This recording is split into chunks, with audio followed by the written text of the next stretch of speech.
Maybe they fucking knew. The hell? I've never seen 3 planes going up at the same time. That's insane. Look at this. This is the worst I've ever seen it. Show this shit over here.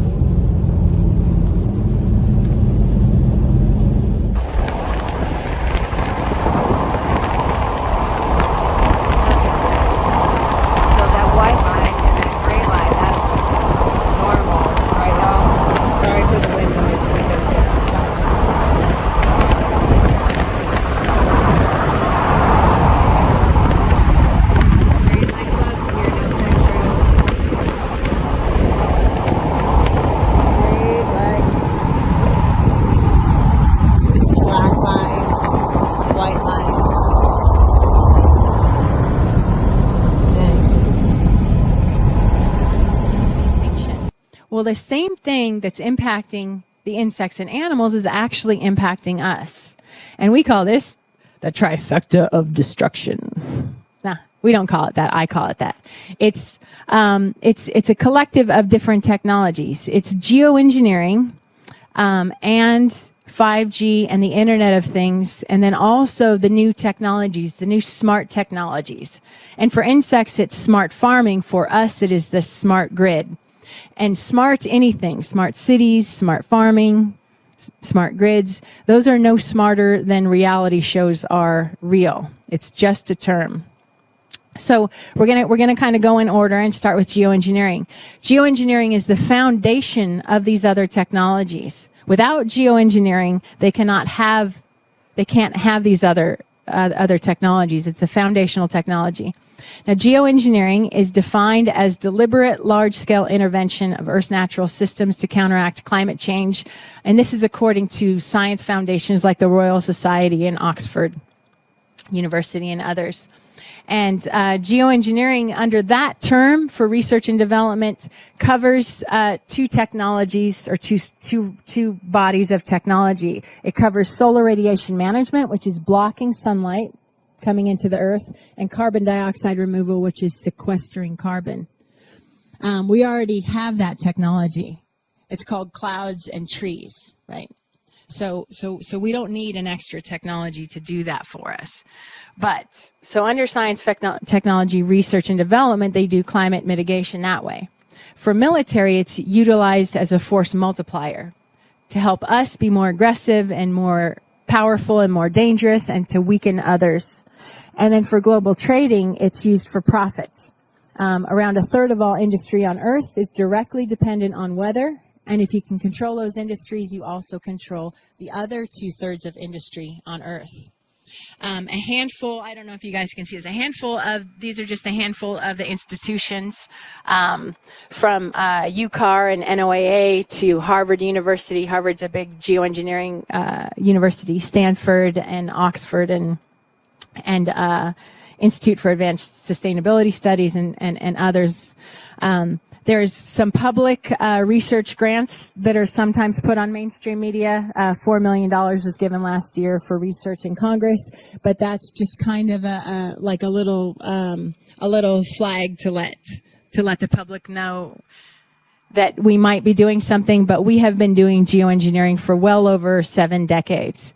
So Stanford University and Oxford University do different types of studies, like the effectiveness versus affordability and safety, and how much it will cool the earth versus the cost effectiveness.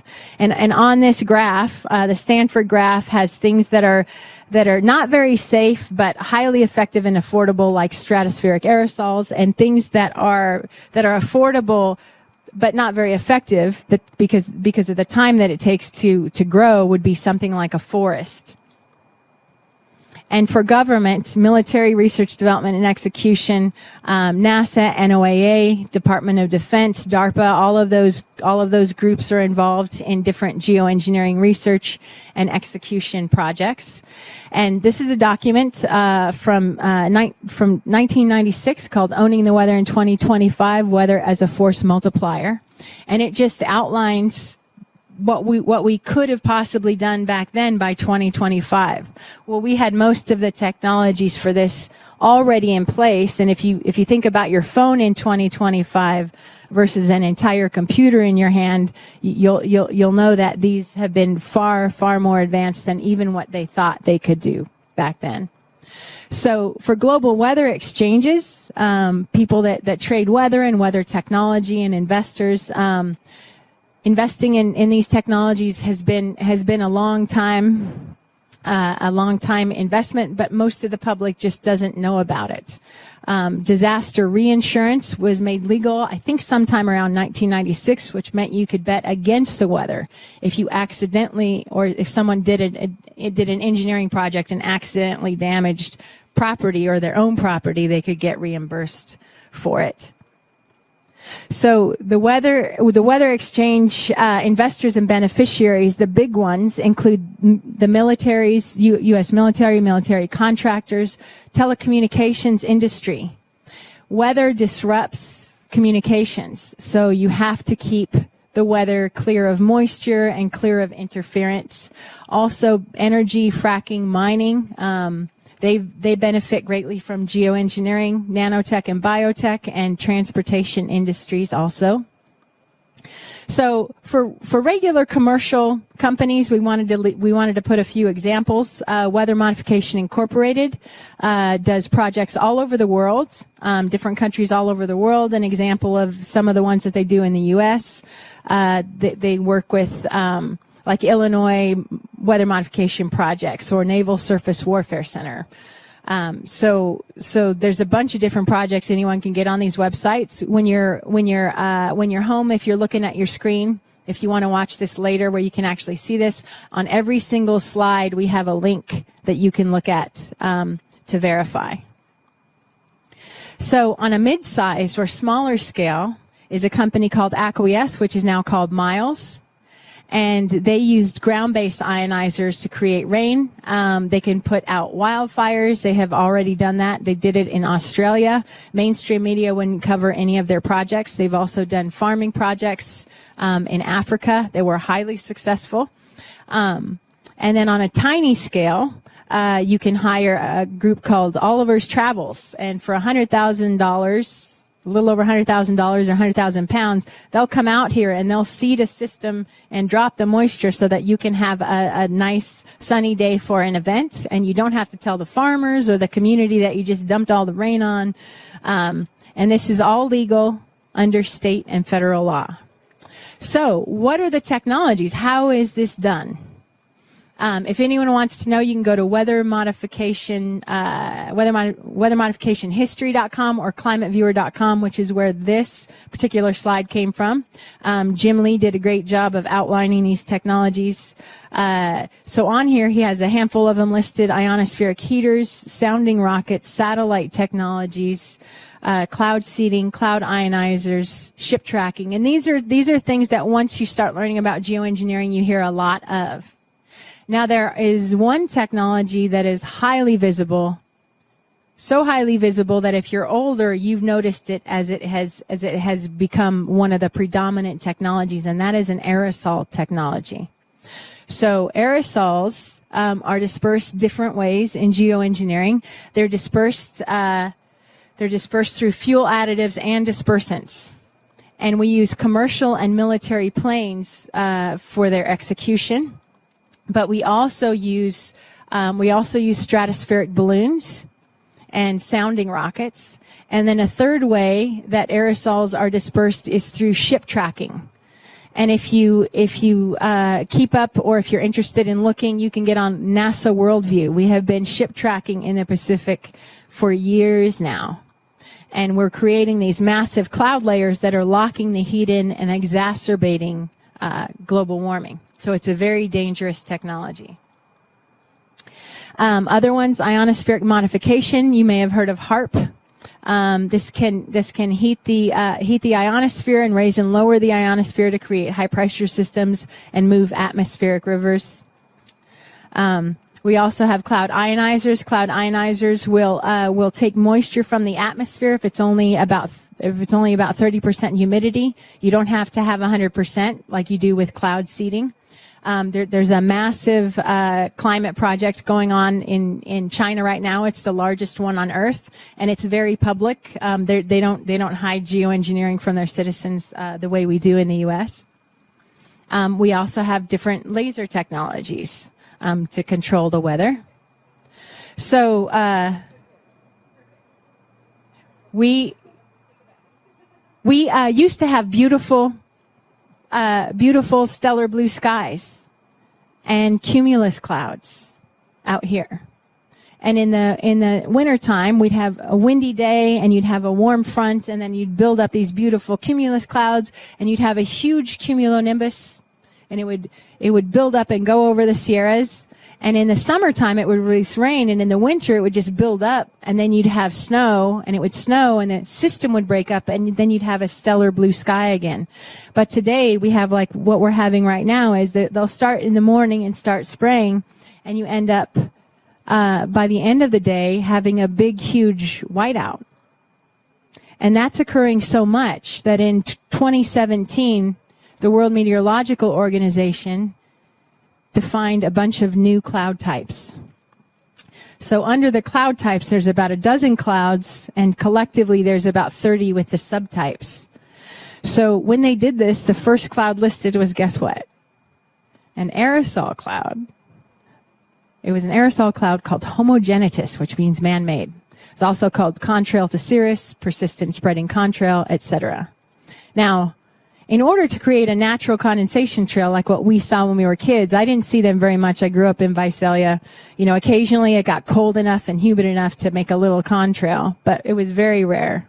But now we see these all the time. In order to have a natural one, you have to have the right engine type. And we have newer engines now. We don't have the old engine type. It also has to be very high, around 30,000 feet or above, at minus 40 degrees and at least 70% humidity. But we're seeing these all over in deserts and all kinds of places. So the current engines on planes, almost all commercial and some military, are high bypass turbofan engines, and they're incapable. They're built to not make a condensation trail. So how in the world are we seeing all of these trails all over the place if it's not coming out of the engine? Well, we use modified nozzles, so they can mount tanks inside the planes, and then they mount the nozzles on the outside. And these retrofit nozzles are aftermarket, so they don't usually match the planes. And if you're cruising down on the tarmac and you look back at planes, you can see these mounted all over the plane. Sometimes they're on the wings, sometimes they're on the fuselage. And when you look up in the sky, you'll also notice that the trails aren't the same, even though the engines are the same. And that's because they're mounted differently. And they're used differently, and there's different chemical and metal particulates. Generally, they use the Welsbach cocktail, which is aluminum, barium, strontium, sulfur, and other elements. And these are nanoparticulates. They're a billionth of a meter. They're very, very tiny, so you don't need a lot of them. You can spray across an entire state if you want, and not be super impacted. Now, I don't know if you can see here very well, but in the upper left, you have these big, thick, brownish trails. On the right-hand side, you see two trails, and there's 4 engines, but the trails are not coming out of any of the engines, the aerosols. And then in the lower left, there's 4 engines on that plane, and every single one of these planes, you can tell, except for the one on the left, that it is a high bypass turbofan engine. So the lower left has 4 engines and two that are releasing aerosols, but the aerosols are coming from above, not out of the engine. And then on the right-hand side, you have a wingtip-to-wingtip sprayer. So none of those are contrails. None of them have a contrail gap, which is indicative of a natural contrail, condensation trail. And then you can also turn the sprayers on and off with these nozzles. So we can do these all day long, anywhere we want, because we already have flights going all over the world. Now, in the evenings in the U.S., they've started doing these darker aerosols, carbon black, black carbon, and we have Dr. Herndon will be discussing those a little bit later, coal fly ash. Coal fly ash is an industrial byproduct, and in 2015, the Department of Interior stated that its improper disposal has become an environmental concern, and that was in 2015. But back in 2014, it was delisted from the Toxic Substances Control Act, even though there's mercury and all kinds of toxins in it. It was also then sold prior to the warning that it is a solid waste, not a toxic waste, and under the EPA, it can currently be dumped into landfills, rivers, and aerosolized. So what they're doing is legal. People just don't know about it. The U.S. can also now import CFA, this coal fly ash, and we've been importing it from India and China and other countries. So when you look up in the sky and you see all of these like squiggly lines or straight lines, you know that those are not natural clouds. Those are a new cloud type that are created. So you'll start in the morning and eventually by the afternoon you have a big, thick, hazy cloud layer. Well, if you use ground-based and satellite technology, because of the aluminum, it's highly conductive, you can make different cloud types. So what you also see, you'll see that layer turn into this. This is an alto cirrus. And because there's so much aluminum, when the sun is behind it, unlike a natural cloud where the sun would dim the sunlight coming in, it becomes a blinding blob. And then also, because it is aluminum, you can use transmitters to create shapes or block it. You can block off entire systems. And another cloud type is scalar. And I think both of these are under homomatus, which is a modified homogenitus. And we'll go through these other ones a little more quickly. This is an Arcus family cloud. It's called a shelf cloud. And there's another one in the Arcus family called a roll cloud. Now, I never saw one of these as a kid, and as an adult, older, 45 on, I've probably seen these about 2 or 3 times. And then undulatus asperatus, if you look up when they're resetting systems before storms, you'll look up and you'll see these. Sometimes they're very deep, sometimes they're more shallow. And I think that those are a HAARP-induced cloud. But this particular cloud is called Mammatus cloud, and I never saw one of these ever in my life. And I ran cross country and ran an environmental program, and I swam for years and years and years outside and never saw one. And I saw one when I was 45, and then later that year I saw them about 10 or 11 times, and then every year since I've seen them about 10 to 20 times. So these are definitely becoming more common. Now, Science Daily News wrote an article in 2016 talking about aerosols, and they state that an abundance of aerosol particulates in the atmosphere can increase lifespans of large storms by delaying rainfall, and this makes the clouds grow larger and live longer, and they produce more extreme storms. So what does that mean? You have a highly conductive atmosphere with these nanoparticulates. A lot of them are metal, so you end up with more lightning. So this year, early this year, I think it was January, there was a big article saying we need to be careful because we might have a big lightning year this year. And we have had record lightning consecutively for the past 5 years. Now, this increases fires. When the aluminum is floating down and it's getting all over the Sierras, getting all over the planet, that particulate goes into the soil, and it disrupts a plant's ability to take up both moisture and nutrients, which is one of the reasons that our forests are dying everywhere as they increase these projects. So not only are they drying from the inside out, but now they have to worry about more lightning. So also, because it's disrupted, they have to seed the systems if they want it to rain. You probably noticed that rain today is different than it was even 5 or 10 years ago. We used to have raindrops. It would start off sprinkling, then we'd have these big bloppy drops. Now it drops and it sounds like almost like sand sometimes. And the same thing is occurring with snow. So we end up with hail that damages crops and damages livestock. This was from last year. One of the hemp farms in Oregon lost their entire crop in a quarter of an hour. And that's a very dangerous thing. So every 2 years, the American Meteorological Society hosts a conference on planned and inadvertent weather modification. And in 2020, that was their 22nd conference. So for 44 years, they have been hosting conference on planned and inadvertent or accidental weather modification or geoengineering. When you modify a system, you're modifying nature. This is a massive, sometimes it's a massive atmospheric river. And if you modify it, you're going to have downstream or upstream or on-site consequences. So the joint sessions this year focused on aerosol approaches to climate engineering, anthropogenic impacts on clouds, precipitation, and climate, and ethics and governance of weather modification and geoengineering. And under ethics and governance, when you're doing a project like this, you need to decide whether or not you want to publicly let communities know that you're doing this. Because if someone's doing a geoengineering project and it happens to cause flooding in someone's county, do you want to have to take that financial responsibility? So because they don't advertise geoengineering much, and because mainstream media demonstrates it as a quote-unquote conspiracy theory, because most people don't even know it exists, or they only know it by certain words like chemtrails.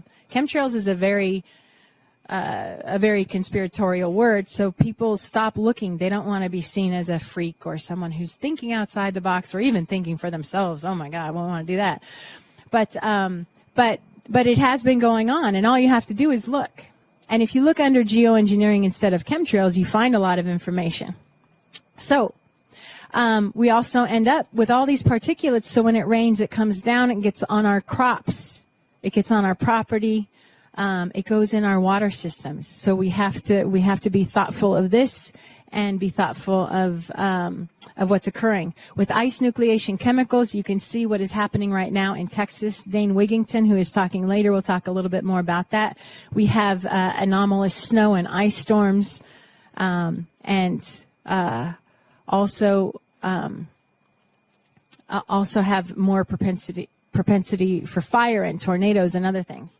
So geoengineering impacts all of us. It impacts everything because it's coming down in the air column and we're breathing it, and it's landing on plants. So it also reduces the dew. Nanoparticulates are designed to break up moisture. The military has been using chaff for decades for communications. So as 5G ramps up, we don't have to. The telecommunications industry and the military and people who want to control us with 5G and surveillance, you have to have the atmosphere dried out. So we no longer get morning dew. And this is a big problem for insects that crawl. It's a big problem for soil microbes and plant microbes. And so when a bee, for example, is foraging 2 to 10 kilometers a day and doesn't have dewdrops on the plants that it's pollinating to drink, it gets dehydrated, and that's kind of all animals. So if you put out a bee bath for your bees, or a shallow bird bath for birds and bees, that's very helpful. The pollinators are now getting loaded with aluminum just like us. This is a study, a PLOS document from several professors and a neurologist discussing how bees are now getting a type of Alzheimer's. And then for humans, it's very dangerous. The National Institute of Health published a paper several years ago. It impacts every single one of our systems: renal, hepatic, ocular, respiratory, causes cancers and all kinds of problems. And then Dr. Russell Blaylock has written a wonderful paper on this, as well as Dr. Herndon and Dr. Whiteside. Herndon is speaking after me today, so you'll hear more about that from him. So when people talk about climate change and global warming, the climate is changing, but not because of what's coming out of your tailpipe. Carbon dioxide, this much carbon dioxide that we emit does have huge impacts. And the amount of fracking, 1 million acres was opened up under the Trump administration for fracking. That is going to decimate the farmland. That emits methane. Methane punches holes in the ozone. It is going to fry the heck out of us. And this is not a Republican or Democrat thing. It happened for years under every president. Every president has been building up. Every president knows about geoengineering technologies and has done nothing. It's one of the biggest lies never told.